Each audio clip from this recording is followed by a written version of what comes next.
Thank you, everybody, for joining us today for the PlanYear webinar, What's Top of Mind for People Teams in 2023.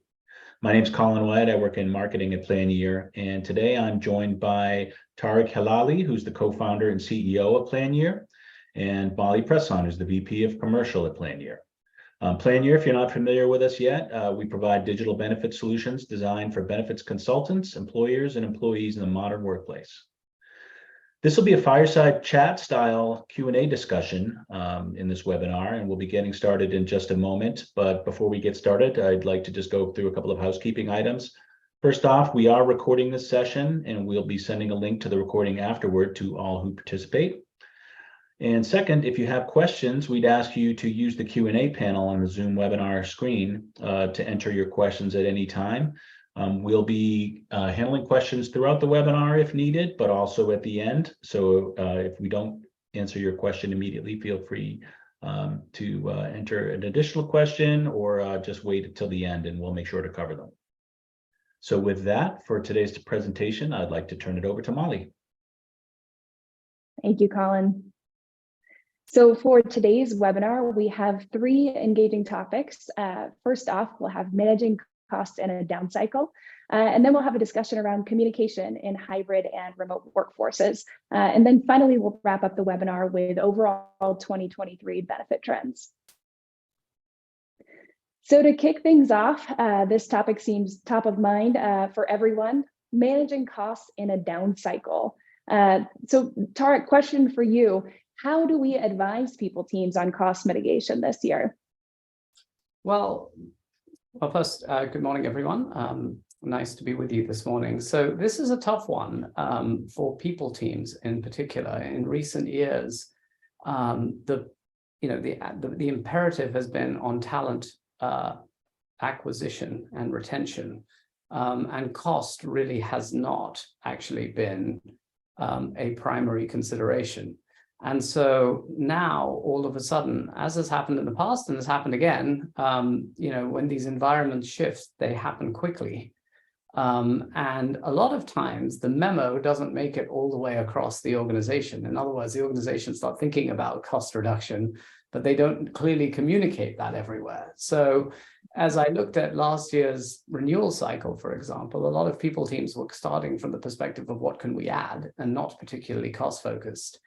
Went through their normal process, and then when it went up for approval, got shot down because the companies started to embark on, cost reduction cycles, and then of course your objectives shift. And so, when looking at benefits, and if you look at it through that lens, where stability has been at a premium, the good news is there is usually scope to reduce costs in ways that are relatively painless. And by that, I mean carrier changes and things of that nature, as opposed to benefits cuts. But so the first step is to take a look at that and see, okay, if we maintain the benefits levels from a plan design perspective, and if we can keep the employee costs roughly the same or within a few percentage points, are we able to get to a reasonable place on the cost side? That is the first question. And that requires more, I would say, aggressive negotiation with the insurance carriers, because changing is legitimately an option in this environment. And so, going through that, conducting comprehensive RFPs and proving to them that this is the best deal really is the first step. From there, in some cases that gets you where you need to be. In some other cases, it doesn't. Once you get to the second layer now of cost reduction, it becomes more difficult, because you're talking about either increasing employee costs or reducing the benefits, either of on the plans themselves, or potentially on a lot of the other third-party programs that have been added around the plans. And so at that point, the next step is to really start looking at those third-party programs. It turns out that there's a lot of money being spent on things like mental health benefits and backup care and all kinds of stuff. And if it's actually being used by the employees, great, right? Then you can make the case that that is spending that you should continue to have. However, if it's getting very limited usage or is only benefiting a very small number of people, then it is inherently easier to look at reducing costs there than it is to reducing core benefit costs that hit everyone. So, the first step is to get the best deal that you can from the carriers, and that requires then, a open and aggressively conducted RFP process, possibly across all lines of coverage, which, isn't done every year, depending on what the objectives of the clients are, but this year, very much in that direction. The second, I would say, is to then start looking at all the additional kind of quote unquote value add things that have been added in recent years.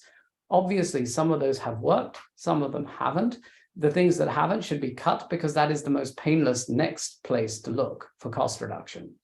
Once you're done with that, now you get down to the hard stuff, right? Which is, do I essentially increase contributions or do I cut the plans? Now, in most cases, the employers are picking up most of the costs, right? So to make a difference on total cost, you have to have very drastic increases on the employee contributions, which aren't going to fly. It is true we're in a high inflationary environment.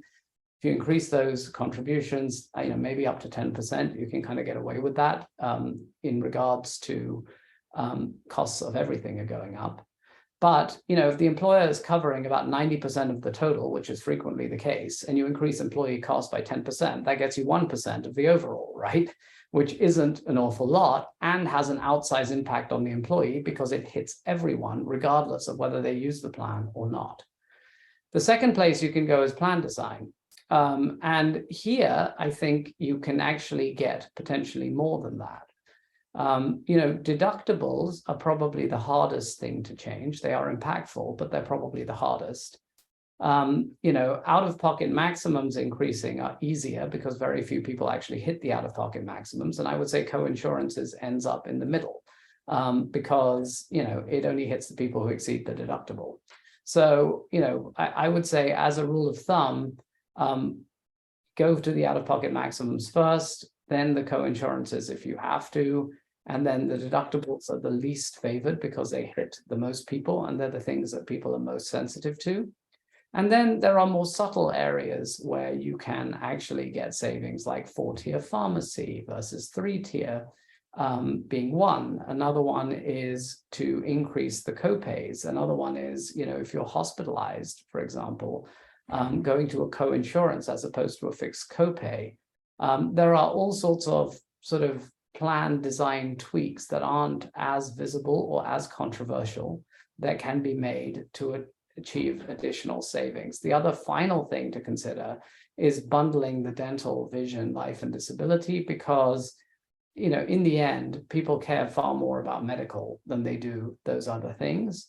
And if you can get a significant discount that will keep the employee costs down, then that is another place that you can look to get some pretty decent cost savings. So people teams don't know the ins and outs of all of these avenues. They're not accustomed to looking for them because in their normal environments, they're not really that focused on it. And so this is where you as a consultant can really shine in terms of helping solve the problem for them.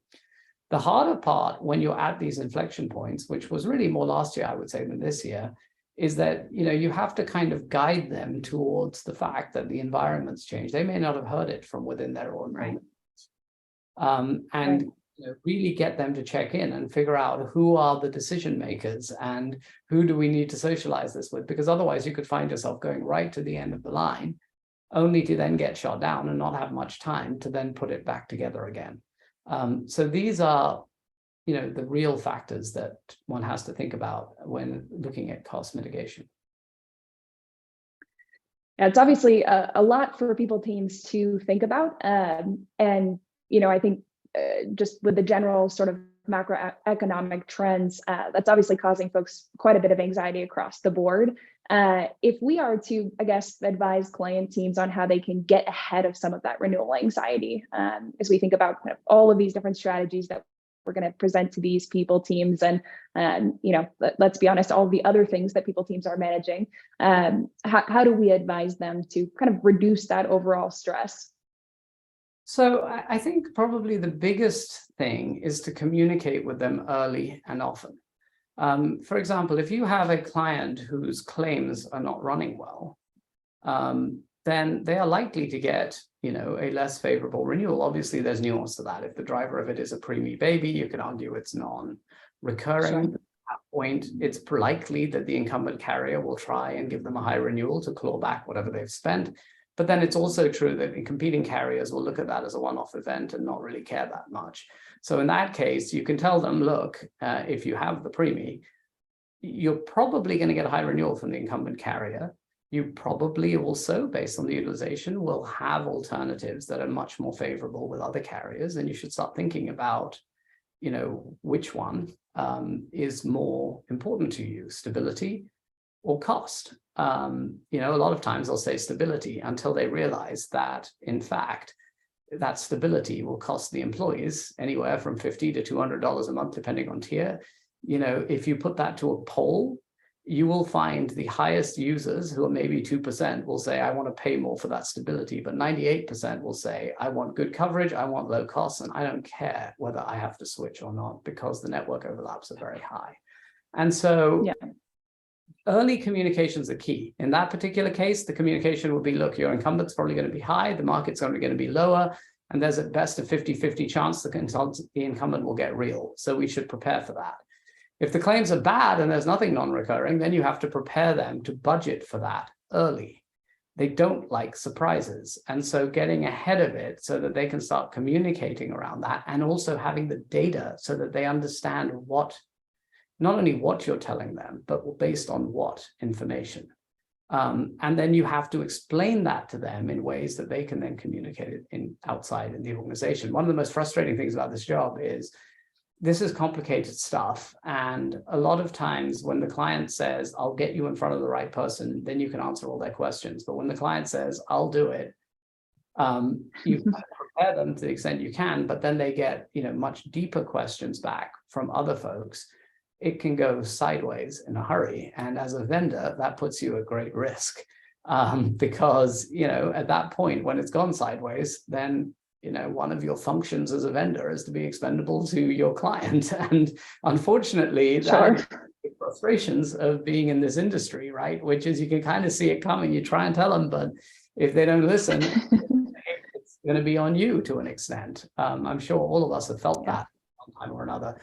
But, the real key is get ahead of it. If they're in pools, which some of them are, then, historically what the ranges on those pools are, and you can start to let them know that. Regardless of that, you're not going to be able to deal with the client anxiety unless you do two things. One is give them a sense of what's to come. But two, give them a sense that you are doing everything you can do to mitigate that. And one of the things that I think you have to do in these kinds of environments is make it very clear to the client that you're looking at every potential option, right? You're doing comprehensive RFPs, you're looking at self-funding, you're looking at captives, you're looking at whatever you can do to help them, because you've got to realize that they're facing cost pressure, probably of the type that they have not faced in a decade. And that's a tough place for them to be. Yeah, absolutely. And I'm sure there's going to be a significant number of clients in this renewal season who actually end up in a situation where they're going to, need to cut some of the benefits. They need to pull back. I guess in your opinion, if companies must cut costs, where should they look first to minimize that blowback, minimize the negative reaction that they get when announcing that to their employee population? As I alluded to earlier, I think the first place you look is get the best deal you can, right? But that's easy. Okay, that's like saying using government. Wonderful idea. And you can to an extent, but there comes a limit, right? And then what? So that's the question, right? So I'm not going to cop out and say that. Okay, so now you've done that. Then the next one is look at all the other stuff that they have in place, right? Why? Because they're using some, they're not using others. Cut the stuff that you're not getting value for money from. Why? Because it will affect the fewest number of people, right? If you have something in place, it has low participation. Right. Obviously, if you cut it, you're not going to hit as many people, you won't get as much blowback. So that would be the second place. And then the third place is plan design cuts or contributions. And guess what? Of those, there is more chicken on the bone in plan design. And if you do it intelligently, it has way less impact than contributions. So I would lean towards plan design and away from contributions. Now, it would somewhat depend on what plans they have in place. More often than not, tech groups have fairly rich plans, and it's fairly easy to find places that you can cut in ways that people don't notice. But, you know, in some other industries, that may not be so. Contributions, simpler, easier, perhaps, but also more noticeable to the average employee because it hits all the people who don't as well. The one thing that I would counsel people not to do is don't try and do plan design changes and contribution changes at the same time. You know, you can go into an open enrollment meeting and say, look, we had to change the carrier in order to maintain cost. You can say, we had to change the plans, but the contributions are the same. You can say, we increased contributions, but the plans and the carrier are the same. But what you can't say easily is, well, we changed carriers, we diluted the plans, and we cut the costs, right? I mean, if there's no other way you're having to cut costs by 30%, then fine. But just recognize that at that point, there's nothing to sell the employees on. And again, as their consultant, what is the challenge is you have to figure out how to hit a number, but you also need to give them a narrative to sell the employees. You're never going to keep them all happy. And they understand that. In the ideal world, they would want to keep them all happy, right? But in the bigger picture, what they need from you is a way to win the narrative. And what they frequently need from you is actually for you to be the one to get in front of their employees and sell them on it. And that is an important part of your function as a consultant. The final thing that I would say is that it is very important. You know, we all talk about relationships being important in this industry. But let's take a step back and say, what is the basis of a good relationship? And two things that you need are trust, right? And we all agree that, you know, you want to be a trusted advisor. That's easy. It's hard to do it, but it's easy to recognize that that's important. But in order to get trust, the thing that you actually need for someone to trust you is empathy, i.e., I understand the position that they're in. And that is very, very important. Once they understand that you understand the pressures that they're facing, then it is much easier for them to trust you. So I would say, you know, you've got to win that trust. You've got to show that empathy, that it's in a tough position that they find themselves in. And then you have to have that conversation, and you have to have a lot of patience to run the numbers in many, many different ways, so that you can show them that what you're proposing is better than the alternatives. And, you know, this is one thing where I've always been amazed at how manual a lot of these pieces of this thing is, right? You know, to do a contribution model, it's a spreadsheet, it's a version of a spreadsheet, it's into a PowerPoint, it's a lot of work. You know, you don't always have to do it when times are good, but you absolutely have to do it. Bad, because you have to advise them on how to minimize blowback, but you also have to enumerate it so that they can understand where you're coming from. And so tools that help you do that efficiently are very important, because we too are under cost pressure, right? I mean, let's face it, the economy's down. Sure. Not, you know, there's more pressure on commissions, there's more pressure on employee headcount growth, you know, so we are in a recession-resistant industry, but we're not immune from the effects of that. So it feels kind of like we're getting squeezed on both ends as well, where you get paid less and you have to do more work. And that's the downside. The upside is it's a real opportunity to get in the trenches and help these people when they need help. And that's where these relationships are really built. Yeah, absolutely. It sounds like obviously technology is a huge support here. But I want to kind of touch on one of the things that you mentioned, which was really about communications. And I think that is a conversation that we've been having almost constantly for the last few years as we've shifted to hybrid and remote work. And as that continues to be, you know, really, really common setup, how have you seen benefits communication shift overall as folks have gone remote, or as they've, you know, become accustomed to working in a hybrid, remote, in-person environment? So it's interesting. I think, you know, the amazing thing about benefits between 1995, maybe 99, maybe, and 2019 was that they didn't change at all. And, you know, we had the early benefits administration systems in 99. We had Adobe Acrobat, we had PDFs, we had PowerPoint, Word, right? We had all of these things.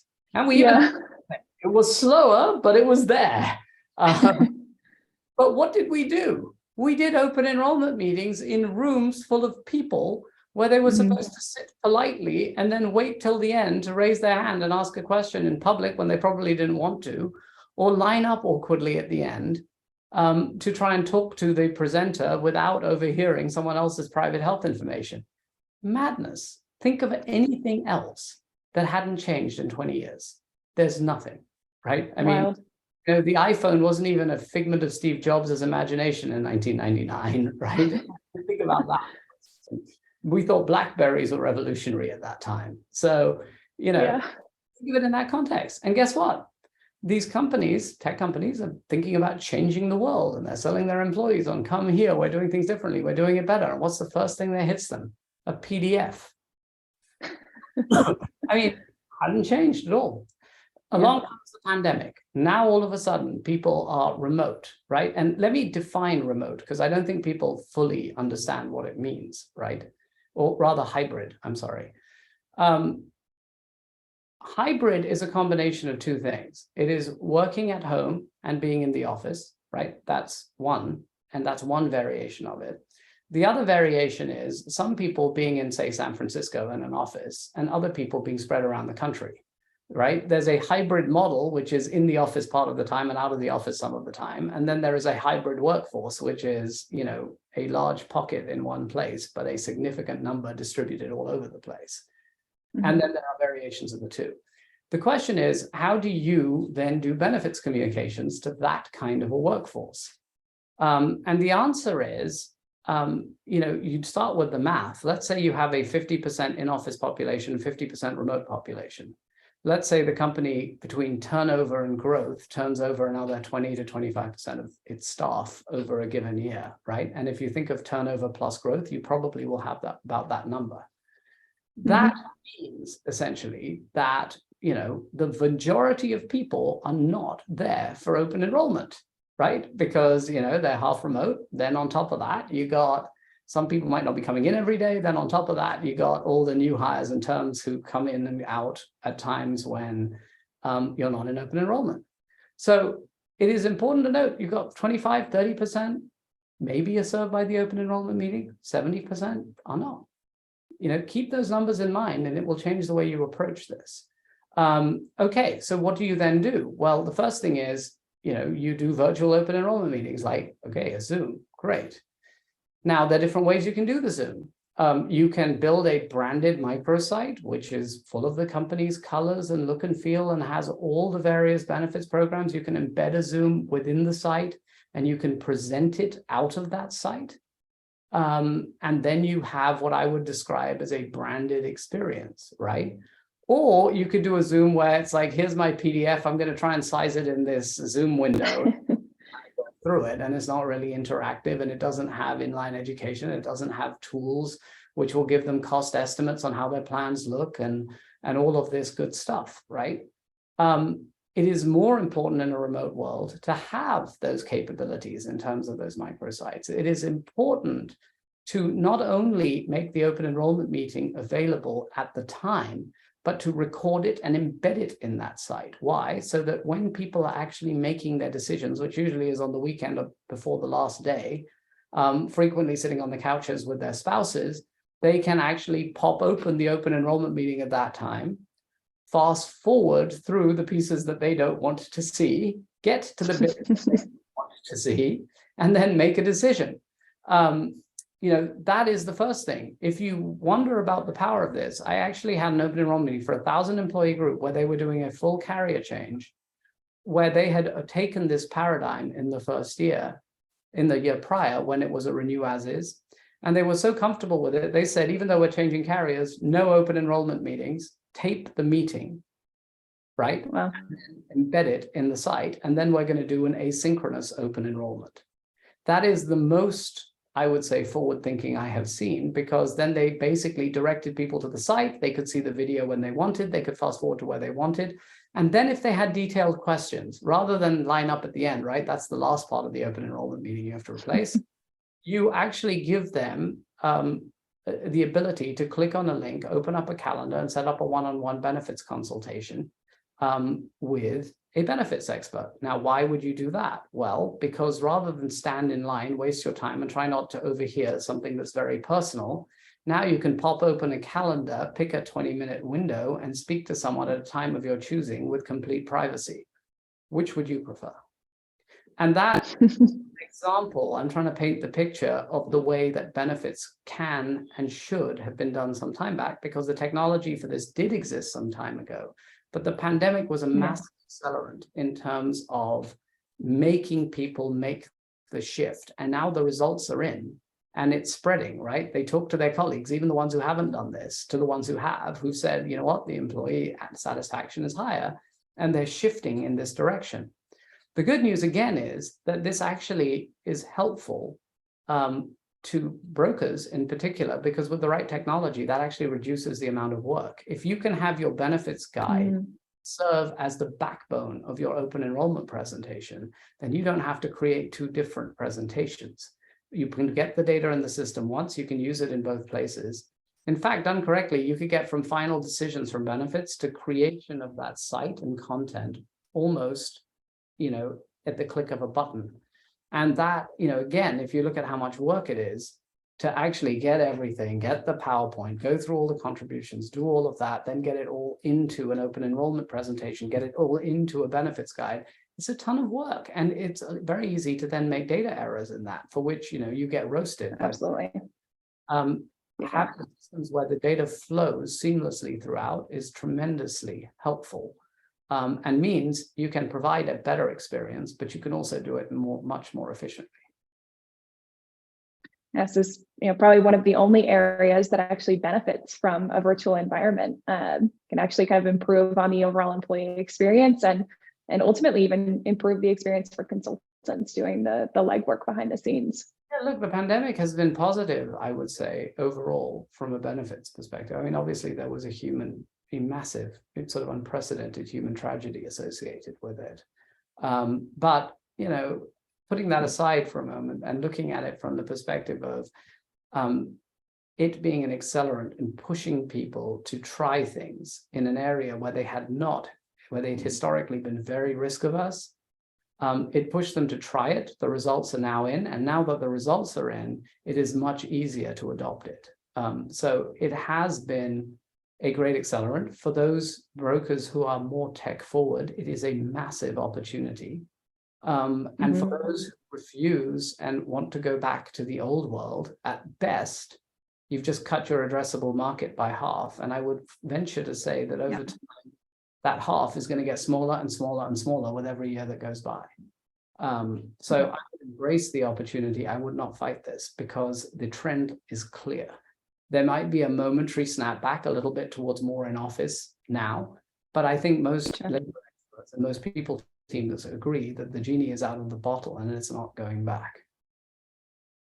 Yeah, absolutely. I'd say, aside from benefits communications, the remote hybrid communications have been challenging in other areas for sure. Although, doing a virtual open enrollment meeting has some big benefits, there are other types of communications that I think, probably all of us would prefer to do face-to-face. What are some of the bigger challenges that you're seeing remote and hybrid companies facing right now, especially as it relates to communications?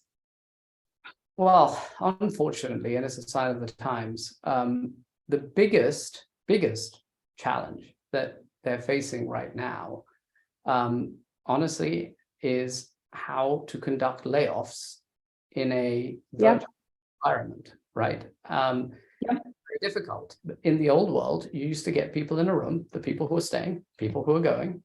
You used to give them their severance packages. And no one was saying this was fun. No one was saying it was even pleasant. It was awful. But it was an established way of doing it, right? That had been done for a while. Most people understood how it was done, and it was socially acceptable to do it that way. You could collect their laptops and this and that, and and that was that. Now in a virtual world, you actually have people who have company laptops with access to company systems distributed all over the place, where you have no local HR. And somehow you have to tell a whole bunch of them that, you're essentially no longer going to be here.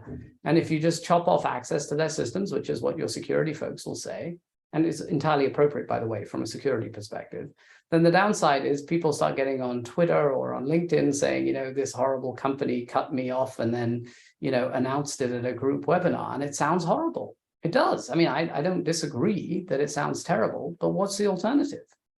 And this is something that nobody's really figured out, right? There isn't a good way to do this yet, but more importantly, we have yet to arrive on a socially acceptable way. So I think a lot of the people teams are really struggling with, okay, how do we do this? Now, last year was how do we train new hires? This year is how do we downsize? The other pressure that is doubly causing a problem is we're coming out of this, do anything to hire and retain people last year to now letting them go. There is a serious whipsaw that occurred, and it happened almost overnight. So you've got the pressures of hybrid remote, you've got the pressure of a very rapid economic inflection point. We probably haven't seen one this quick since 9/11, honestly, which was almost 20 years ago, and much of the workforce wasn't in place. Today's workforce wasn't in place back then. So it's sort of unprecedented. And on top of that, the third challenge that these companies, people teams are facing is these companies have spent a huge amount of money convincing employees that they care about them, that they're, employee first companies, that it's more about them. In reality, when push comes to shove, it has always been the case that it is shareholder interests that management are looking out for first and foremost, right? We are a capitalist society. Doubly so when you're venture capital or private equity funded, right? But, look at the messaging that is in place. You see this at Google, which is an extreme example of this, which is you have a company that is mainly profitable, that is cutting people. And the message to employees is what? We want to make 20 billion, not 19.5. So 12,000 of you have to go. From the employee perspective, it's a bit like, okay, well, what's wrong with 19.5, right? It's a tough economy out there. Suffering a bit. Why shouldn't we suffer? And then they're asking questions around executive compensation. You've got all these executives saying, I take full accountability. But the question is, what does that mean? Are they getting fired? Are they getting their pay cut? What's happening? It's a bit challenging, right? And the people teams are the ones on the front lines who have to kind of explain this. Right. And it's really And so, that's difficult. I think that the executives have a hard time explaining it, never mind the people teams. But the people teams particularly are in the hole because these companies spend a huge amount of money telling employees, that they will find out places, and now they're doing this. And for many of these employees who are young, they've never seen this before. Again, for those of us old enough to be around in 2000 or even 2008, we know this game. We all know what this is like. But if you're on the younger side, you've never experienced this before. And many of the people are, parts of the workforce are young. So this is going to be, a lesson they're not soon going to forget, but it's for the people teams. They are on the front line, and to a large extent, they are in the meat of the sandwich, and it's a very hard place to be. Yeah, absolutely. Especially given their own teams are being cut at the same time, which makes it even harder. It's really tough. There's not a perfect answer to it, but you at least have to understand the challenge in order to, be able to advise them. And to empathize. This is a kind of perfect segue into my next question, which is how do we support these folks who are dealing with these incredibly challenging situations? And then on top of that, for many of them, they are dealing with hybrid or remote workforces where, they have to communicate these massive changes, and they're not necessarily positive changes. They're not necessarily going to be well received. Well, the first thing is you have to recognize, that we're dealing with them on a benefits perspective, right? We can't solve their HR problems. We can't solve their, the core challenges of their job. It's not our place to. We can certainly share what other teams are doing that is being successful because we do have these conversations, and that can be helpful to an extent. But fundamentally, let's talk about it from a benefits perspective, because that's where we are on the hook to advise them, right?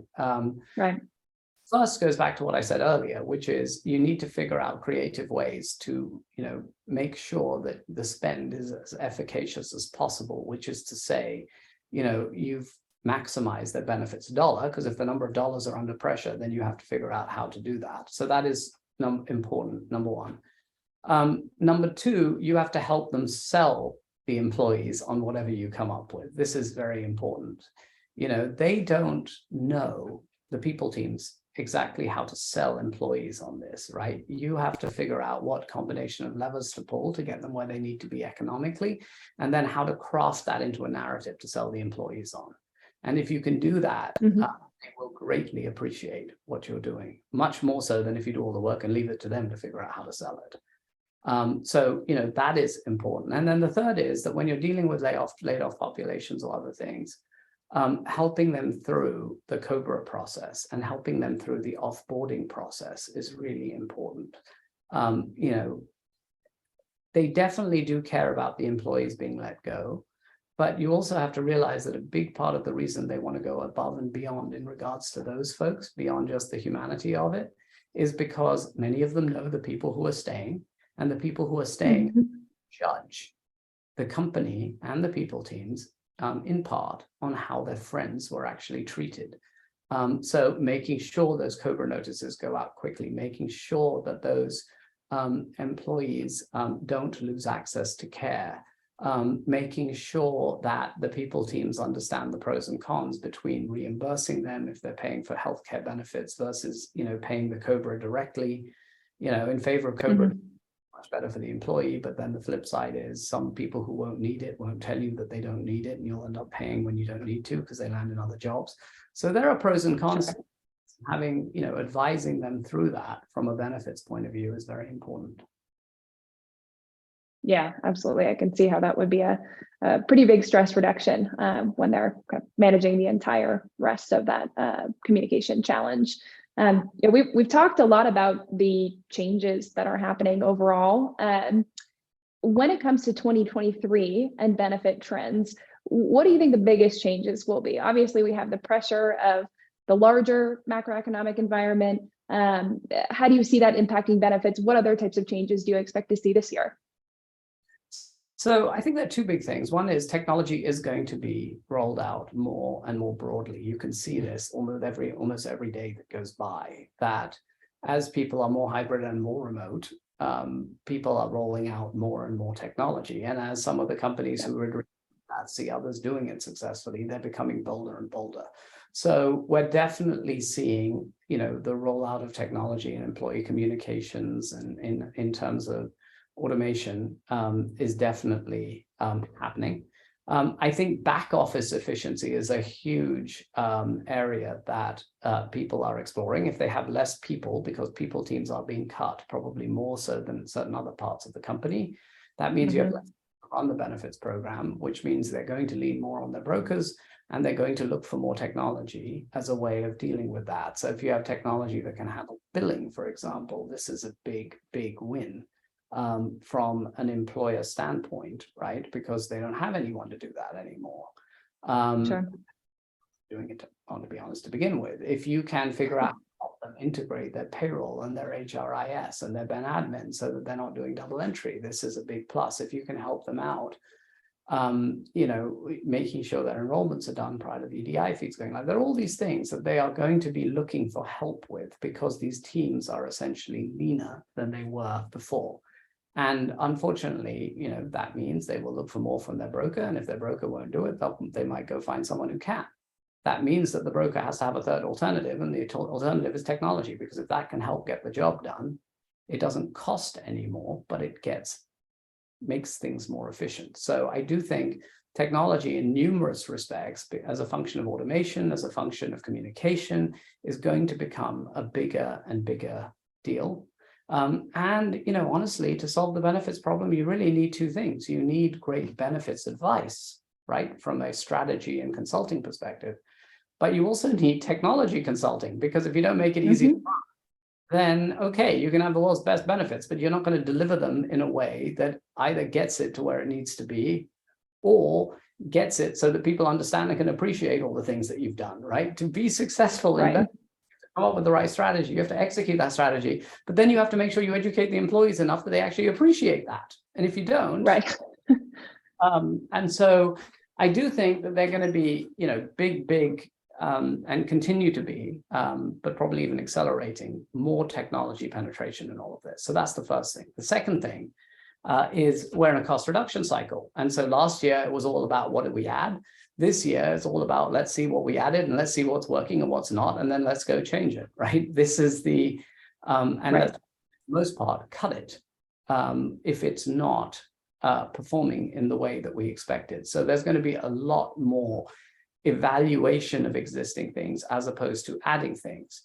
When proposing adding things, the thing you have to remember is if you're proposing another $100,000 in cost, that might be one more person they have to lay off. And nobody is keen to do that. So, you know, the flip side is if you can find them $500,000 in savings, you might save 4 people's jobs. More important, absolutely. Maybe your client, who knows? So, you know, this is going to be the big change for this year, and it's a drastic change relative to the last few years. Yeah, absolutely. In terms of the programs, benefits that you expect to actually be a part of those reductions, what have you seen cut thus far? What do you expect to see? I mean, you see things like backup care, right? I mean, a lot of times all employees, they say, yes, we want to help with childcare. Okay, so then you put in something that screens childcare providers. That might be helpful on the margin, but for the most part, what the employee is really saying is childcare is really expensive. Most of my salary goes to childcare. Help me out with these costs. The problem is childcare is fantastically expensive, right? It could be $30,000, $40,000, $50,000 a year. There's no way you really easily, right? Student loans, same category where there are all these student loan solutions. What do people want? They want what the government's offering, which is loan forgiveness. They're not really necessarily looking for, a 0.25 reduction on interest rates. I mean, that's nice on the margin, but that's not the main kind of thrust of what they're asking for. So there've been a lot of things that have been put in place around these survey needs. But now we're looking at how many are actually utilizing it. How important is this to how many people? And if you find that your participation is really low or your cost is really high, then it obviously hasn't performed the way you were expecting, and you're really going to go cut those things. So, I pick backup care as being an example of that, right? It doesn't really solve the problem. And I would put student loans to an extent in the same category as that, where again, it's not that the problem's not there, it's that this isn't a real solution to the problem. On mental health, many people can get the care that they need. It's not easy, and it's not as convenient as we would like through the health plans. Now, it's nice to have an additional mental health vendor in place, right? But let's face it, they're charging you $10, $11, $12 per employee per month. They give you 6 therapy sessions. Well, you need a lot of therapy. 6 is not enough. Right? 6 is not enough. And if you don't need therapy, it's a waste of money. So, there's some of these mental health vendors are going to have to answer the question, which is, can they sustain their price point? And since we've had a massive overinvestment cycle in VC over the last few years, for just about every category, there are about 10 different providers, right? And the market can only sustain probably 3 or 4. So what is that going to mean? It means there's going to be a brutal price war, which will benefit the customer. So, being able to advise them, and people teams are not professional negotiators, on how to drive value out of these things and outright cut them in some cases is going to be something that, you can really differentiate yourself on. Absolutely. Obviously we've talked a lot about cuts. What sort of benefits do you see being, kind of the staples or the ones that maybe even increase in popularity this year? Any upticks in? This is related to benefits, but I wouldn't say it is a benefit per se. I would say that with the advent of remote and hybrid workforces, the need for leave management is and growing. Why? Because if you have people strewn all over the country, then you are subject to God knows how many local, state, city, county, God knows what other mandates. Yeah. It's possible for HR teams, and even in large companies, never mind mid-sized companies, to keep up with all these rules. And so, one of the things that I think that is really going to increase in popularity is leave management solutions for companies, because their remote workforces have become larger, and because the really run the numbers, the internal costs of actually trying to do this, even assuming you don't get sued, and sooner or later you probably will get sued. But even outside of that, it's probably higher than outsourcing it to a firm who specializes in that. So we're seeing lead management solutions being put in place more than I have seen historically. And again, technology in those areas is allowing people to offer those services with more comprehensive service offerings at lower prices than historically has been the case. And so, which is making them even more attractive. So on the one hand, they're becoming more affordable. On the other hand, they're becoming more valuable. So I would see a lot of that. The other thing is worksite has always been offered, right? It's always been there. But the fact is, I'd say people are adopting it more. Why? Because if I downshift into an HSA plan and then I get a hospitalization policy on top of that, I can mitigate most of the risk associated with the HSA plan. And again, with the right technology tools that, let's say, if I add A plus B, it equals less than C. And when they see that that actually is the case, then all of a sudden they are saying, interesting, maybe I'll take that. So we've seen the take rates on those sorts of things actually increase during this period. So I think that will increase in popularity. Fundamentally, in the bigger picture, pet insurance has increased in popularity. Why? Because more people got pet pandemic. So that's number one. So they're asking for it. And reason number two is the employer doesn't have to pay for it. So they get a win by getting a discount to a pet insurance vendor. So basically, in the bigger picture, I would say lead management has its own unique dynamics associated with it. But on all voluntary things like pet insurance, like accident, like critical illness, like all of this stuff, companies are offering it and promoting it more because it is a free way to do something new. One other one is offering a LASIK benefit on a buyout vision plan. Why? Because it's something. And guess what? If you're funding the base vision plan, if they buy up, they buy up. So here you are telling them we got this great new benefit with LASIK, and guess what? It's functionally free because you're buying up to the difference. So it's almost that is not that expensive, right? That could be valuable and provides you a narrative. That's what's going to increase in popularity in this environment. Yeah, and this comes back to how do you sell the changes? How do you make it a kind of palatable communication to employees? And that's the trick. And that's where really, and honestly, they're looking to their broker partners, right? They're not people operations folks are not salespeople. They'd be the first. But what they've been given essentially is a tough sales job for their employee populations. Well, guess what? That's where the consultant helps them. It is a tough sales job for sure. I think that just about wraps up our questions here. Colin, do we have any questions on the line? We had a couple questions, and I think you may have already covered them, though. So one was around engagement reporting. How do you evaluate the value of third-party vendors in the absence of engagement reporting? Well, I would say don't ever get any third-party vendor that doesn't give you engagement. Let me give you an example with mental health vendors. If they want to charge $11, $12 per employee per month, right? And let's say you have a 250-person company. So, okay, so that's 250 times 12, right? Which is, I guess, 3,000. And then you multiply that by 12 months in the year, that's $36,000. Yeah. Okay, so that's the cost. Now let's look at the benefit. Let's look at how many coaching sessions they had. And you multiply the number of coaching sessions by $50. Let's look at how many therapy sessions they actually provided. You multiply the cost of those by $200, which I think is generous because I don't think they should cost $200, but let's take $200. Then you add another $1.50 per employee per month, right? For the app that they will tell you is so incredibly wonderful, but when you actually get the engagement statistics, it's not very high in terms of logins, time on site, or whatever. And you add it up and you see if that adds up to more than $6,000, you probably got a good deal. If that adds up to 30,000, that's fine. They need to basically make 20%. Okay, that's fine too. But if that adds up to 15,000, tell them to cut the price in half or fire them because it's not worth it, right? And yes, you might have one or two people saying this was the greatest thing and you took it away. But in the end, especially in down cycles, group benefit plans are there for the good of the many, not the one. And you can't please everyone, especially in environments like this. So, that's an example of how you help them figure out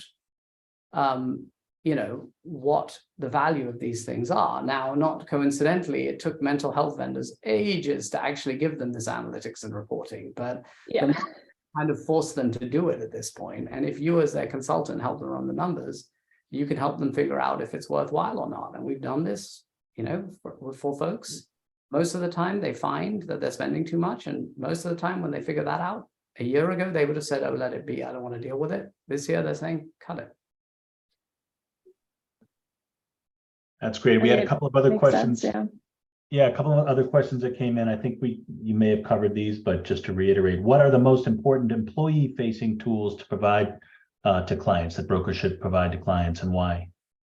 I think the most important tools are hybrid, basically tools that allow you to provide the same experience virtually that you have historically in person. That is important. You've got to have a solution for remote workforces. If you don't, you've got a world of trouble on your hands. And don't expect them to be the, kind of one that they're looking to you to propose a solution there.